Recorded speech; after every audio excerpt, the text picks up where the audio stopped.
This is Emily Walker, MedPage Today, reporting from Congress, where the Senate Judiciary Committee just wrapped up a hearing on the constitutionality of the healthcare reform law.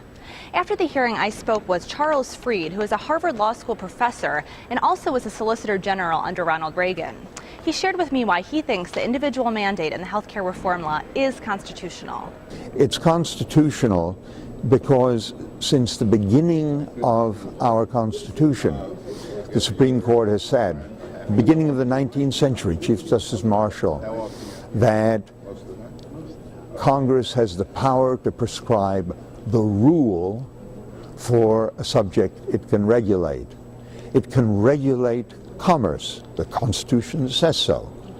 And insurance, health insurance, is commerce. And so what Congress has done, it's prescribed the rule for health insurance, and that it may do.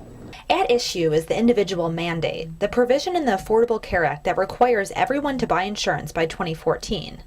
A Florida judge ruled on Monday that the individual mandate is unconstitutional and therefore the rest of the law should be void.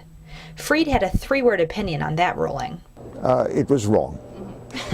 Panelists at Thursday's hearing disagreed on whether the choice to not buy insurance is actually commerce, but Freed said that argument has nothing to do with the Constitution.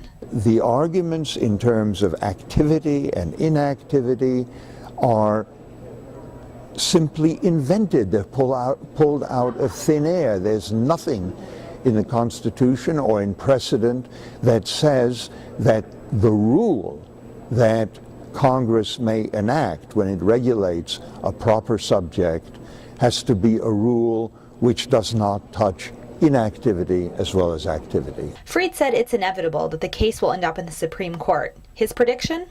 Well, if the justices are following their own precedents, it ought to be 8-1. Because only Justice Thomas has said, and he has said it time and time again in concurring and dissenting opinions, that he has a very narrow view of the Commerce Clause. But all the other justices do not share that view. So it ought to be 8-1. What it will be, I can't say. From Congress, this is Emily Walker, MedPage Today.